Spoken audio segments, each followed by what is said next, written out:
அனைவருக்கும் வணக்கம். எனது பெயர் ரஃபினானி. நான் குமரி அறிவியல் பேரவையில் ஒரு இளம் விஞ்ஞானி. இன்று மாண்புமிகு மனிதனாக வாழ்வதற்கான அறிவுரைகளை பற்றி கேட்க வந்துள்ளேன். நீங்க எனக்கு ஒரு மாண்புமிகு மனிதனாக எப்படி வாழ வேண்டும்ன்றதுக்கான கொஞ்சம் ஆலோசனைகளாக சொல்லுவீங்களா? மாண்புமிகு என்பது உயரிய, excellence, beauty, honour and graduate. இந்த மாதிரிப்பட்ட பண்புகள் நம் உள்ளத்தில் இருக்க வேண்டும். அதாவது எண்ணம் போல் வாழ்க்கை, நம் வாழ்க்கை எவ்வாறு உயரிய வாழ்க்கையாக மாறுவதற்கு நாம் என்னெல்லாம் பின்பற்ற வேண்டும் என்பதனை நாம் இளம் வயதிலிருந்தே நாம் கற்றுக்கொள்ள வேண்டும். எதை கற்றாலும் பள்ளி பருவத்தில் கற்றுவதால் நம்முடைய வாழ்க்கைக்கு உயரிய எண்ணம் போல் வாழ்வதாக அது மாறும். ஸோ அந்த பண்புகள், அடிப்படை பண்புகள் நம்மிடத்தில் இருக்க வேண்டும். அறம், பொருள், இன்பம், நற்பண்புகளை நாம் கொண்டிருக்க வேண்டும். ஸோ தீய நண்பர்களை நம்ம அவாய்ட் பண்ண வேண்டும். நம்முடைய எண்ணங்கள் உயர்ந்ததாக இருக்கின்ற போது அந்த உயர்ந்த எண்ணத்துக்கு ஏற்றது மாதிரி நம்மளிடத்தில் ஒரு ரோல் மாடல் வைத்துக் கொள்ள வேண்டும். நம்ம ரோல் மாடலுக்கு ஃபார் எக்ஸாம்பிள் அப்துல் கலாம் போன்ற உயர்ந்த மனிதர்களை நம் வாழ்க்கையில் ரோல் மாடலாக வைத்து அவர்களது வாழ்க்கை நெறிமுறைகளை நாம் பின்பற்ற வேண்டும். ஸோ உயர்ந்த மனிதர்கள் மாண்புமிகு சொல்லி நம்ம சொல்லிட்ட போது அப்துல் கலாம் அவர்களை நம்ம வாழ்க்கையில் எடுத்துக்கொள்ளலாம். அவர் என்ன சொல்லியிருக்கிறாரு? அவர் ஒரு அறிவியல் அறிஞர். அவர் அறிவியல் சம்பந்தமாக நம்ம படித்து கற்று அப்புறமா நம்ம அரசியலே உயர்ந்த மனிதராக வாழ்ந்தவர். ஸோ அவரை நம்ம ஒரு ரோல் மாடலாக வைத்துக் கொள்ள வேண்டும். பேரண்ட்ஸ்கிட்ட நம்ம உண்மை உள்ளவர்களாக இருக்க வேண்டும். பேரண்ட்ஸ் சொல்றதை நம்ம அப்படியே கேட்கக்கூடியவர்களாக இருக்க வேண்டும். அதுக்கு எந்த ஆப்போசிட் தாட்ஸ் இருக்கக்கூடாது. சரியா? அப்புறம் வாய்மை உடையவர்களாக இருக்க வேண்டும். பொய் பேசக்கூடாது. நம்ம ஒரு சிறந்த மனிதர்களாக வாழ வேண்டும் என்றால் பொய் பேசக்கூடாது. அறம் செய்வதவர்களாக இருக்க வேண்டும். அறம் சொல்லும்போது என்னது? நம்ம ஏழை எளியவர்களுக்கு வழங்கக்கூடியவர்களாக இருக்க வேண்டும். நம்மிடம் இருக்கிறத சிறிது நம்ம ஸ்கூல் பருவத்தில் உங்கள்கிட்ட இருக்கிற ஏதாவது ஒரு சின்ன ஒரு உதவியை நம்ம பிறருக்கு செய்வவர்களாக இருக்க வேண்டும். அப்போ அவங்க மனதில் நம்ம வாழ்ந்துட்டு இருக்கோம்.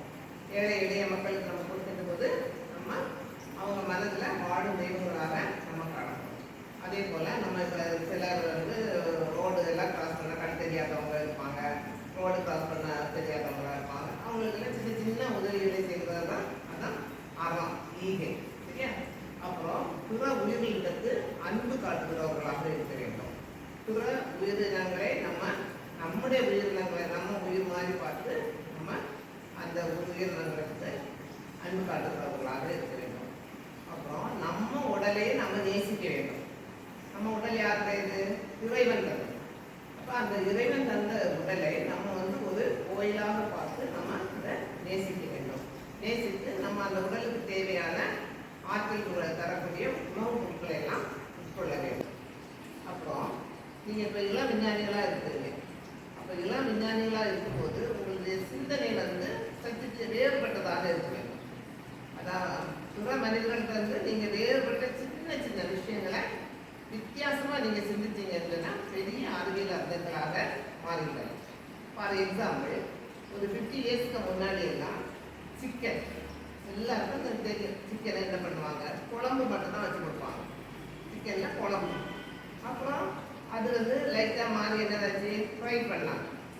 அப்புறம் அந்த ஃப்ரை பண்ணி அந்த சிக்கன் லைட்டாக டேஸ்ட்டு கேட்டுச்சு. அப்புறம் மாறி மாறி மாறி இப்போ என்ன ஆச்சு? கிரிப்ஸி சிக்கன் KFC-யாக மாறி வேர்ல்டு முழுசும் ஃபேமஸ் ஆகி அந்த லைட்டாக அது என்னது? மாற்று சிந்தனை. அந்த KFC-யை உருவாக்குனவர் சின்ன ஒரு அடுத்தவருடைய எண்ணத்திலிருந்து லைட்டாக திசை மாறி எண்ணத்தை வேற மாதிரி கொண்டு வந்ததுனால இன்னைக்கு அது வேர்ல்டு ஃபேமஸ் ஆகி KFC-ன்னு சொல்லிட்டு தனித்தன்மையுடையதாக, தனித்துவம் வாய்ந்த ஒரு தன்மையுடையதாக மாறிடும். அப்போ நம்ம சிந்தனை எவ்வாறு இருக்க வேண்டும்? தனித்துவம் உடையதாக இருக்க வேண்டும். இவர்களுடைய கருத்துக்களிலிருந்து மாறுபட்டு தனித்துவம் உடையதாக இருக்க வேண்டும்.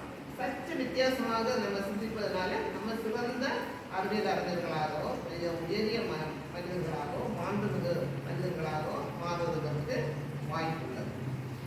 டெய்லி ஹேபிட்ஸ் நம்ம என்னெல்லாம் ஃபாலோ பண்ணலாம்? டெய்லி ஒழுக்கமாக எப்படி இருக்கிறது?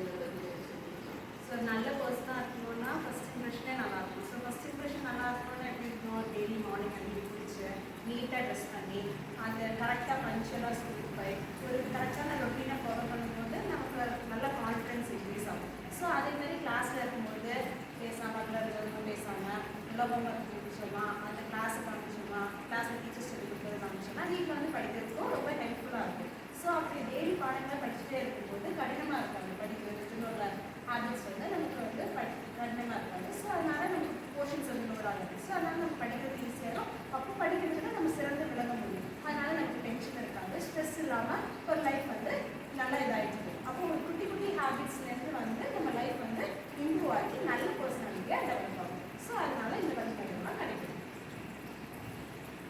அறிவுரையெல்லாம் எனக்கு சொன்ன எல்லாருக்கும் ரொம்ப நன்றி. இந்த வாய்ப்பினை கொடுத்த